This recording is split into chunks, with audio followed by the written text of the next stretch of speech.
Jabatan Menteri Pemuda dan Olahraga kini resmi disandang Erick Thohir yang menggantikan Dito Aryo Tejo. Meski lekat dengan dunia olahraga, penunjukan Erick sebagai Menpora jadi polemik karena Erick juga menjabat Ketua PSSI. Erick tegaskan bakal menanti keputusan FIFA soal jabatannya di PSSI. Hari status Bapak sebagai Ketua PSSI bagaimana Pak? Kan udah dijawab sama FIFA nanti. Ya, nanti dijawab sama FIFA. Kenapa sih senang nanya gitu terus? Kan saya udah jawab. Semua ada aturannya. Aturannya. Ya. Semua ada aturannya. Ya. Kita harus proper black and white. Kalau FIFA bilang Anda mundur, ya mundur, selesai. Gitu. Apa udah ada punya calon? Boleh, nggak apa-apa. Soal rangkap jabatan, Erick Thohir pastikan tak akan berpihak pada satu cabang olahraga dan berjanji akan mengayomi seluruh cabur. Kan saya pernah ketua Perbasi, saya pernah ketua KOI. KOI itu mayungin basket sama bola atau enggak ya? Semua itu, jadi udah pernah. Jadi don't worry. Ya, jadi ya saya rasa jangan pernah pertanyakan keberpihakan saya kepada olahraga. Ya, karena track record saya di olahraga cukup baik. Saya tadi sampaikan, saya hadir di sini tidak mau memimpin, tapi mau melayani, mengayomi. Tapi tadi kita harus semua introspeksi diri, harus menyatukan diri, targetnya apa. Jadi bukan target saya, target sama-sama. Wakil Ketua Komisi 10 DPR RI lalu Adrian Irfani bilang tak masalah jika Erick Thohir mampu menjalankan kedua jabatan secara seimbang. Tapi jika Erick terlihat menganak emaskan salah satu cabur, Komisi 10 akan bertindak. Nah, tetapi yang perlu kami pesankan kepada beliau bahwa jangan hanya menganak emaskan PSSI atau sepak bola. Sebagai Menteri Pemuda dan Olahraga, tugasnya tidak hanya membesarkan PSSI, tapi juga cabur-cabur lain.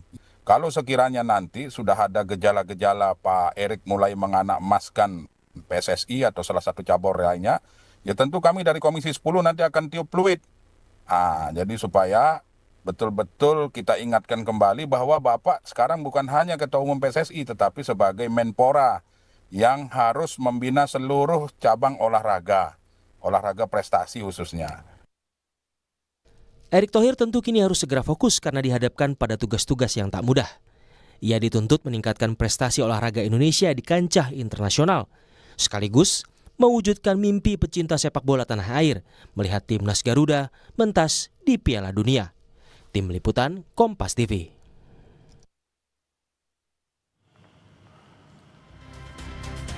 Apakah Erick Thohir sanggup menjalankan roda organisasi Kementerian Pemuda dan Olahraga sembari menahkodai persatuan sepak bola seluruh Indonesia? Atau Erick harus memilih salah satunya agar fokus menggapai prestasi tak terbelah? Kami akan diskusikan ini bersama para narasumber. Di studio Kompas TV sudah bergabung pengamat sepak bola yang juga koordinator Save Our Soccer, Akmal Marhali. Mas Akmal, apa kabar? Kabar baik, salam olahraga. Terima kasih sudah datang ke studio Kompas TV kali ini. Dan lewat sambungan dalam jaringan juga bergabung bersama kami Wakil Ketua Komisi 10 DPR RI lalu Adrian Irfani. Assalamualaikum Pak Lalu, dengan Tifal di sini, apa kabar Pak? Waalaikumsalam Mas Akmal, Assalamualaikum. Waalaikumsalam. Terima kasih sudah bergabung juga bersama kami kali ini. Kalau di paket informasi tadi, Pak Lalu kepada kami menyampaikan sebetulnya tidak ada yang kalau saya nilai ya Pak Lalu, tidak ada masalah sebetulnya kalau Pak Menpora saat ini masih berjabat sebagai Ketua Umum PSSI. Kalau Anda? Catatan dari Pak Lalu kan tadi kalau ada masalah akan difluid, fluid akan ditiup oleh Pak Lalu. Tapi gitu kalau kan. Anda pribadi merasanya? Sekarang gini, kita tidak bisa melakukan atau menganalisa tanpa adanya data dan fakta gitu kan, termasuk undang-undangnya. Sekarang kan orang kemudian apakah Pak Erick Thohir harus mundur atau tidak, misalnya statuta PSSI. Kan di statuta PSSI pasal 42 ayat 3 dan ayat 6 dan 7 tidak menyebut secara spesifik ketika seorang ketua umum PSSI memimpin atau menjadi menteri, maka dia harus lepas jabatan. Di situ disebutkan bila ketua umum berhalangan, maka wakil ketua umum dengan pengalaman paling lama dan usia paling senior akan menggantikan posisinya, gitu kan. Di pasal berikutnya, pasal 6-nya adalah apabila ketua umum berhalangan di bawah 24 bulan, maka wakil ketua umum menjadi PLT. Kemudian kalau kemudian lebih dari 24 bulan berhalangan, maka wakil ketua umum akan meneruskan sampai masa bakti selesai. Artinya masa bakti PSSI sampai 2027. Berhalangan di sini kan bukan karena jadi menteri. Berhalangan yang diterjemahkan dalam statuta itu adalah yang pertama mengundurkan diri, yang kedua adalah meninggal dunia atau gangguan jiwa gitu kan, yang membuat dia tidak punya kemampuan untuk memimpin organisasi. Artinya secara statuta PSSI tidak ada masalah untuk kemudian seorang ketua umum menjadi menteri. Kemudian statuta FIFA juga tidak menyebut secara definitif soal itu. Yang dikhawatirkan di FIFA adalah soal konflik of interest. Nah, kalau akan dipermasalahkan konflik kepentingan itu, menurut Anda beralasan tidak kalau ada yang mempertanyakan soal itu? Nah, konflik of interest di FIFA ini lebih kaitannya adalah ketika pengurus federasi ini ikut mengelola klub di sepak bola, baik itu sebagai CEO, sebagai presiden klub, atau bahkan sebagai kitman, gitu kan, yang masih ada kaitannya dengan sepak bola, tidak ada kaitannya dengan kementerian, gitu. Ini bicara statuta PSSI dan statuta FIFA. Tapi ini kemudian bicara undang-undang, misalnya undang-undang sistem keolahragaan nasional pasal 40 itu disebutkan tidak boleh rangkap jabatan, tapi di situ disebutkan pejabat negara memimpin KONI atau KONIDA, gitu kan. Kemudian yang sekarang menjadi undang-undang keolahragaan. Di Undang-Undang Kementerian pasal 23 juga tidak boleh rangkap jabatan. Tapi kan ini rame. Yang lain kan ada yang juga jadi komisaris juga yang rame sekarang ini kan. Nah, ini yang menjadi problem. Apabila kemudian undang-undang ini mau dijadikan acuan dalam konteks meminta Pak Erick Thohir mundur sebagai ketua umum PSSI, maka menteri-menteri yang lain yang menjadi pengurus PB olahraga, maka dia juga harus melepas jabatannya. Konteksnya untuk Erick gimana? Ya, saya contohkan misalnya yang harus melepas jabat Pak Erlangga ketua USU harus melepas jabatannya. Kemudian Listio Sigit sebagai ketua sepeda juga harus, bahkan Pak Prabowo sebagai ketua Ikatan Pencaksilat Seluruh Indonesia harus melepas jabatan karena dia pejabat negara. Nah, kaitannya sama Pak Erick ini kan karena beliau memimpin PSSI, gitu kan. Sementara Menpora, ketika dia menjadi Menpora, Pak Erick tidak lagi bicara sekedar sepak bola, tapi seluruh cabang olahraga, ada 73 termasuk sepak bola yang harus diayomi oleh Pak Erick Thohir dalam konteks ini, gitu kan. Tapi di sisi lain juga Pak, lalu ada beberapa pihak yang juga mengkomparasikannya dengan kasus waktu itu mantan Menpora Zainuddin Amali yang waktu itu dapat status sebagai wakil ketua PSSI kemudian menyatakan mundur dari jabatannya sebagai Menpora. Apple to apple nggak kalau kasusnya dengan Erick Thohir ini menurut Anda? Ya, kalau menurut saya beda kasus ya, karena memang waktu Pak Zainuddin Amali memang beliau sendiri yang memiliki niat khusus, niat mulia untuk membangun sepak bola kita agar bisa konsentrasi. Nah, justru saya melihat dengan ditunjuknya Pak Erick Thohir sebagai Menpora oleh Bapak Presiden, ini sinyal kuat bahwa pertama, Pak Erick Thohir harus menuntaskan tugas beliau membawa misi timnas senior kita masuk Piala Dunia 2026. Alhamdulillah kemarin U17 sudah masuk Piala Dunia, tetapi kurang komplit, kurang lengkap rasanya misi itu kalau misalnya timnas senior kita juga hari ini belum masuk Piala Dunia 2026. Nah, jadi kita berikan kesempatan agar Pak Erick Thohir bisa menuntaskan misi ini. Yang kedua, sebagai Menpora tentunya Pak Erick Thohir tidak hanya mengurusi sepak bola. Pak Erick Thohir juga seperti yang disampaikan oleh Mas Akmal tadi bahwa ada 73 cabur yang hari ini sedang menunggu gebrakan, program, dan tentunya pembinaan dari Menpora yang baru. Saya berharap cabur-cabur seperti badminton, kemudian angkat besi, panjat tebing, kemudian atletik yang sudah membawa nama harum bangsa ini di pentas internasional juga harus mendapat perlakuan yang sama. Makanya di beberapa kesempatan saya berusaha meyakinkan kita semua bahwa kalau saja nanti Pak Erick sudah keluar jalur, ya maka tentu kita akan mengangkat bendera offside kalau misalnya beliau terlalu mengurus sepak bola. Tapi kalau Anda pribadi, sorry saya potong Pak, tapi kalau menurut Anda menafsirkan konflik kepentingan terutama dalam statuta FIFA yang belakangan diperdebatkan di ranah publik ini, terbilang risiko yang masih terlihat tidak dengan posisi Pak Erick sekarang? Menpora iya, Ketua Umum PSSI juga iya? Saya rasa dengan ketokohan dan pengalaman yang dimiliki oleh Pak Erick Thohir, beliau bisa profesional lah dalam mengurus Menpora, dalam melaksanakan tugasnya sebagai Menpora hari ini. Saya rasa tidak akan ada konflik kepentingan selama kami juga di DPR RI di Komisi 10 selaku mitra melakukan pengawasan yang baik. Saya berharap mudah-mudahan Pak Erick Thohir dalam hal ini betul-betul profesional menggunakan kreasi, inovasi yang beliau miliki di tengah anggaran untuk Kementerian Pemuda Olahraga ini yang betul-betul minim, Mas. Oke, sehingga tidak ada risiko dari rangkap jabatan ini untuk kinerja Erick Thohir sebagai Menpora. Menurut Anda begitu? Iya, saya meyakini seperti itu. Oke, Anda membaca gimana? Ada risiko tidak sebetulnya?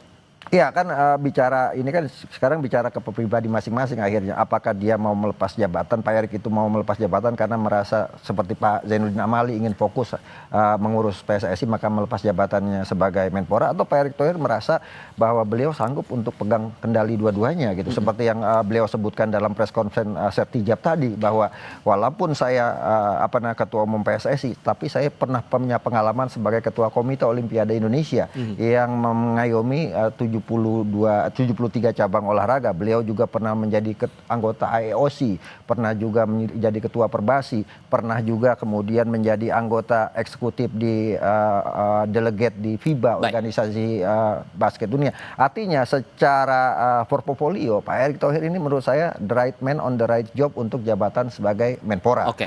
Dan juga punya passion di sana, punya jaringan yang kuat. Bahkan beliau itu langsung dapat ucapan selamat dari Presiden FIFA gitu kan. Itu dia. Nah, karena sudah dapat ucapan selamat juga dari Presiden FIFA Gianni Infantino, sudah diunggah juga lewat Instagram. Ada, kalau membaca lagi takaran atau captionnya, ada kesan bahwa tampaknya FIFA tidak mempermasalahkan posisi Erick Thohir yang merangkap Menpora dan juga Ketua Umum PSSI. Apakah bisa ditafsirkan begitu? Jawabnya nanti. Kita jeda sebentar, kami segera kembali.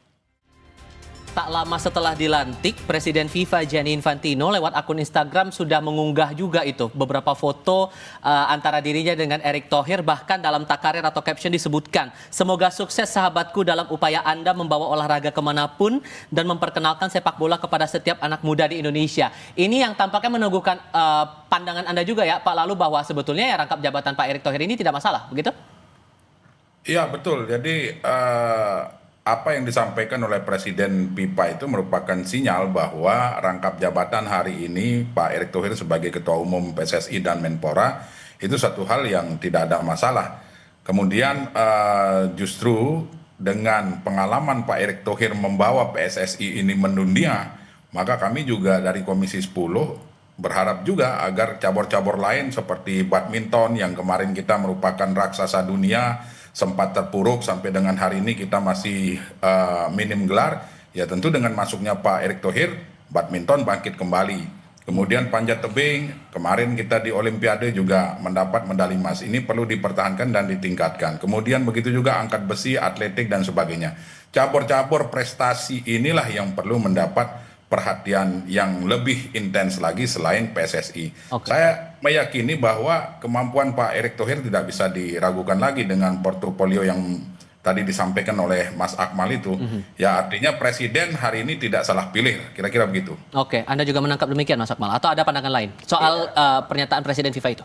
Ya, ini kan sahabatnya Pak Erick gitu kan. Ini salah satu kelebihan lah yang dimiliki oleh Pak Erick Thohir. Networknya cukup bagus ya. Selain di sepak bola, dia juga punya network bagus di basket. Bahkan di IOC dia juga punya network bagus. Ya barangkali network bagus ini kemudian bisa dijawantahkan dalam tugas-tugasnya sebagai Menpora. Barangkali kita mencalonkan diri dari tuan rumah Olimpiade, ya kan, dengan posisi Pak Erick Thohir sebagai bahkan ketua tuan rumah Piala Dunia, kan bisa juga kita mencalonkan itu semua.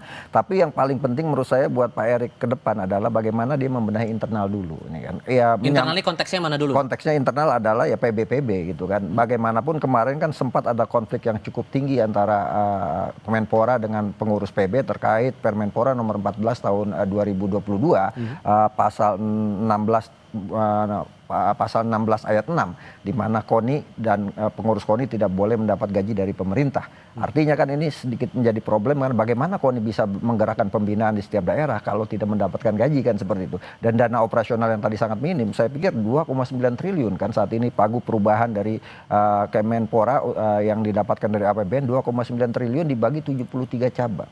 Artinya ini kan problem. Nah, ke depan Pak Erick selain menyamakan visi dengan PBPB, dia juga bisa kemudian mendorong para pengusaha untuk ikut terlibat di olahraga gitu kan sebagai bapak asuh atau sebagai sponsor selain untuk membantu pembinaannya, industrinya harus jalan. Kan dalam undang-undang keolahragaan yang baru tahun 2022 ini kan olahraga dibagi 3, olahraga pendidikan, olahraga rekreasi, olahraga prestasi. Nah, ini tiga-tiganya juga harus digerakkan. Kita ingat dulu zaman Pak Harto ada mengolahragakan masyarakat, memasyarakatkan olahraga yang akhirnya membuat kita sangat berjaya di ASEAN ya. Kita dari tahun 1977 sampai 1997 kita nomor 1 untuk untuk SEA Games, hanya diselingi oleh Thailand pada 1985 1995. Tapi setelah itu kita harus akui prestasi olahraga kita menurun. Bahkan seperti tadi disebutkan oleh Bang Lalu, misalnya di Olimpiade terakhir bulu tangkis yang menjadi primadona kita untuk selalu mendulang emas di setiap Olimpiade kemarin gagal meraih. Yang mendapatkan adalah panjat dinding dan juga angkat besi. Artinya banyak olahraga yang terkait dengan Olimpiade yang harus dibina dengan benar. Misalnya yang memberikan medali emas paling banyak atletik, itu kan renang. Nah, ini kan harus mendapatkan perhatian karena bagaimanapun kita harus akui bahwa olahraga bukan cuma sekedar menang kalah, tapi olahraga adalah alat diplomasi yang sangat ampuh untuk sektor kehidupan dalam kegiatan kehidupan di masyarakat. Bahkan kemarin demo-demo saja bisa kemudian didamaikan dengan main bola di pinggir jalan gitu kan. Nah, inilah yang paling penting karena hanya ada dua momen di mana bendera sebuah negara dikibarkan, Mas Ripal. Yang pertama adalah kunjungan kepala negara. Yang kedua ketika prestasi atlet olahraga sebuah negara itu menjadi nomor 1 di sebuah kejuaraan, benderanya dikibarkan, lagu dinyanyikan. Artinya apa? Posisi presiden dengan posisi olahraga ini hampir sama di mata dunia. Karena itu sekarang bagaimana Pak Erick punya visi besar untuk kemudian mengembalikan kejayaan olahraga Indonesia. Nah, dengan PR itu tadi, menurut Anda dari kacamata DPR, Pak Lalu, hal apa yang paling pertama harus dipelajari kemudian diselesaikan oleh Menpora saat ini dengan posisinya ya itu tadi, dengan posisi Menpora iya, Ketua Umum PSSI yang spesifik ngomongin sepak bola juga iya, sementara tadi kalau Mas Akmal bilang masalah pengurus-pengurus organisasi asosiasi olahraga lain pun juga punya hal yang harus betul-betul dibenahi juga di sini. Ya, pertama pembenahan internal itu menjadi sangat penting. Saya sepakat dengan yang disampaikan oleh Mas Akmal tadi bahwa memang di akhir-akhir ini terjadi banyak dualisme di cabur. Nah, dengan masuknya Pak Erick Thohir hari ini ya tentu kami berharap agar tidak terjadi lagi dualisme yang nantinya akan merugikan atlet itu sendiri. Kemudian yang kedua, pembenahan di ruang lingkup pegawai Kemenpora juga perlu ditata oleh Pak Erick Thohir, karena walau bagaimanapun kalau institusi itu sudah solid, maka insya Allah program-program yang akan dijalankan juga akan semakin mudah. Kemudian yang ketiga, Pak Erick Thohir juga harus melihat Undang-Undang Nomor 11 tahun 2022 tentang keolahragaan. Di situ sudah jelas tadi Mas Akmal menyampaikan. Kemudian di situ juga ada roadmap olahraga nasional kita, ada desain besar olahraga nasional. Inilah yang harus dilaksanakan. Kemudian kita ingat juga bahwa kementerian ini tidak hanya mengurus olahraga, kementerian ini juga harus membina dan mengurus kepemudaan. Nah, sharing anggaran di beberapa rapat-rapat kami dengan menteri sebelumnya bahwa kami selalu mengingatkan harus ada anggaran yang proporsional antara cabur, antara olahraga dengan kepemudaan ini. Maka harapan saya tentunya Pak Erick Thohir ya tidak perlu belajar terlalu lama, harus gaspol langsung kerja, membenahi mana sisi-sisi yang kemarin tidak dilaksanakan oleh menteri yang sebelumnya. Kalau program-program yang sudah bagus silahkan dilanjutkan. Tetapi kami di Komisi 10 hari ini sedang menunggu gebrakan-gebrakan yang dilakukan oleh Pak Erick Thohir ini. Kami sangat meyakini lah dengan figur Pak Erick Thohir ini, Menpora ini bisa melaksanakan target-target yang ditugaskan kepada beliau oleh Bapak Presiden Prabowo Subianto. Target kita sebentar lagi SEA Games, kita kepingin bahwa Indonesia kembali berjaya seperti yang sudah disampaikan oleh Pak Mas Akmal tadi. Asian Games juga demikian. Olimpiade raihan medali harus lebih banyak dari olimpiade sebelumnya. Apalagi tugas Pak Erick Thohir itu adalah meloloskan timnas senior menuju Piala Dunia 2026. Dan ini akan jadi hal yang bisa memudahkan timnas kita, khususnya sepak bola itu, menurut Anda Pak Lalu? Iya, saya sepakat dengan itu. Justru kenapa Pak Presiden memberikan tugas sebagai Menpora ya agar Pak Erick Thohir ini konsentrasi pertama fokus untuk menuntaskan tugas beliau membawa timnas senior masuk Piala Dunia 2026. Kemudian fokus juga mempersiapkan cabur-cabur unggulan, cabur-cabur prestasi yang akan berlaga di bulan Desember nanti di event SEA Games. Nah, kita punya target di beberapa raker-raker sebelumnya, kami di Komisi 10 itu memberikan target kepada Menpora agar SEA Games 2025 ini kita bisa menjadi juara umum walaupun dilaksanakan di Thailand, tetapi paling tidak dengan persiapan yang matang, dengan persiapan yang fokus kita bisa menjadi juara umum. Seberapa yakin Anda bahwa fokusnya Pak ET ini tidak akan terbagi begitu dengan beban kita ya, timnas sepak bola kita juga harus ngejar target ke Piala Dunia itu, sementara juga harus memikirkan cabang olahraga lain termasuk sektor kepemudaan? Ya tentu keyakinan ini nanti akan semakin kita perkuat dengan mengundang beliau untuk rapat pertama dengan kami di Komisi 10. Insya Allah kita akan jadwalkan minggu depan. Kami akan mendengar visi misi, kemudian program-program baik jangka pendek, jangka menengah maupun jangka panjang, termasuk pembinaan cabur, tidak hanya sepak bola, cabur-cabur prestasi lainnya juga kami akan mendengarkan dari yang akan beliau paparkan. Kemudian terutama program-program kepemudaan kita dalam rangka mempersiapkan generasi muda, penerus harapan bangsa, penerus tongkat estafet kepemimpinan bangsa ini, mempersiapkan generasi muda yang siap untuk berkompetisi baik di tingkat nasional maupun di tingkat global. Kami ingin mendengarkan visi misi beliau sebagai Menpora baru terkait dengan program-program kepemudaan kita yang hari-hari ini sungguh sangat minim terlihat yang dilaksanakan oleh Kementerian Pemuda dan Olahraga.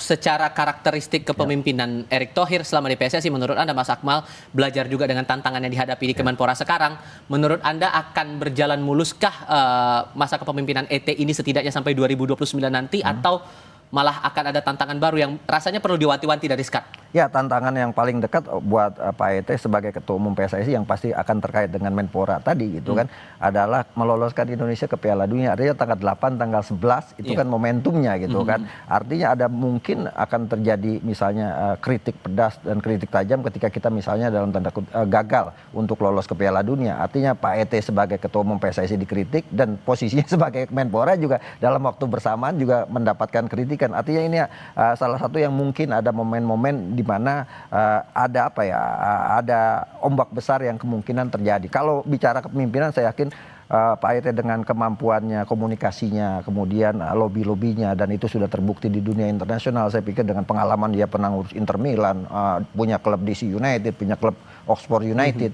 Saya pikir itu tidak akan kesulitan untuk hal itu. Tapi paling penting menurut saya sekarang, Menpora sekarang harus ambil momen gitu kan. Kemarin saya sempat dalam acara dengan supporter sepak bola Indonesia meminta kepada Menpora baru untuk kemudian memastikan dibukanya kembali supporter tandang di Liga Indonesia gitu kan, setelah pasca tragedi Kanjuruhan. Dan kebetulan Ketua Umum PSSI-nya Pak Erick Thohir, dan dia menggantikan Menpora Pak Erick Thohir juga kan. Artinya ini mungkin akan jadi salah satu tantangan yang harus dilakukan, bagaimana kemudian Menpora bersama Ketua Umum PSSI dan Kapolri misalnya duduk bareng untuk mensiasati supporter tandang dibuka lagi agar sepak bola bisa dinikmati oleh semua kalangan.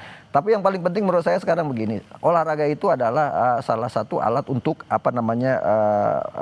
gengsi dan harkat martabat sebuah bangsa, bahkan membangun karakter national building, salah satunya dengan olahraga, revolusi mental dengan olahraga. Ada PR lagi buat Pak Erick Thohir misalnya, ada impres percepatan pembangunan sepak bola nasional ini terkait dengan sepak bola kan, yang mungkin menghadirkan kecemburuan juga oleh cabang-cabang lain. Hanya sepak bola yang punya impres loh. Nah sekarang tinggal bagaimana pelaksanaan impres ini dengan Pak Erick sebagai Ketua Umum PSSI dan Pak Erick sebagai Menpora bisa berjalan lebih simultan lagi dalam programnya. Seberapa yakin tidak pecah fokus kalau menurut Anda? Ya, untuk sepak bola mungkin birokrasinya akan semakin mudah karena Pak Erick sebagai Ketua Umum PSSI, Pak Erick sebagai Menpora. Tapi bagaimana dengan cabang-cabang lain, ini yang perlu seperti dikatakan tadi Pak Lalu, bahwa kita nih harus bisa kembali menjadi nomor 1 di kawasan Asia Tenggara di SEA Games.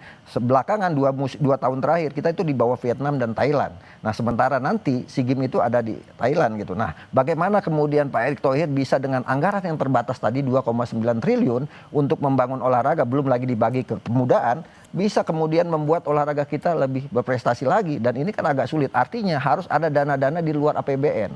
Salah satunya adalah yaitu tadi Pak Erick bisa merangkul para pengusaha-pengusaha kita, para swasta untuk kemudian menjadi bapak asuh terhadap cabang-cabang olahraga yang potensial untuk meraih medali emas di event-event internasional.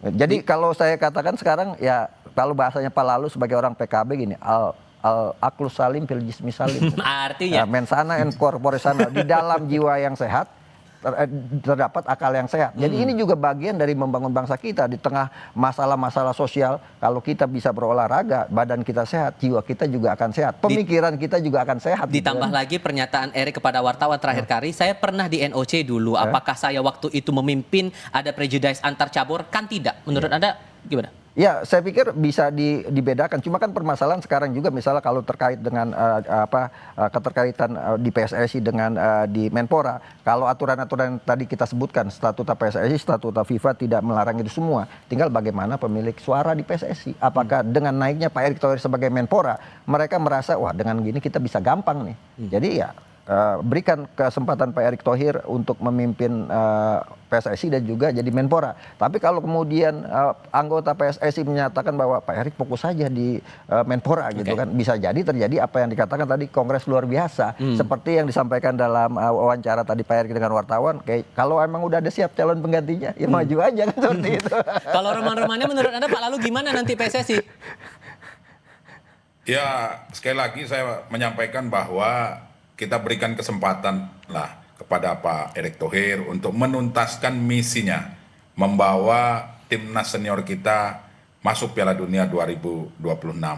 Nah, terkait dengan aturan atau statuta yang ada baik di PSSI maupun di FIFA, ya mengatakan bahwa tidak harus mundur, ya ngapain mundur. Toh sampai dengan saat ini figur selain Pak Erick Thohir bagi kami di Komisi 10 belum ada yang sehebat Pak Erick Thohir lah, ini bisa saya katakan karena memang sudah terbukti U17 sudah masuk Piala Dunia, kemudian timnas senior kita juga hari ini sudah membanggakan ranking FIFA-nya, kemudian timnas senior juga ini sejarah bahwa masuk ke dalam putaran keempat ini sudah luar biasa, sehingga tidak ada alasan kecuali Pak Erick Thohir sendiri yang menyatakan mundur sebagai Ketua Umum PSSI. Oke. Seperti itu. Pak Lalu, Mas Akmal, terima kasih banyak sudah mau bergabung diskusi bersama kami di Sapa Indonesia malam kali ini. Sehat selalu semuanya. Selamat malam. Salam olahraga. Terima kasih.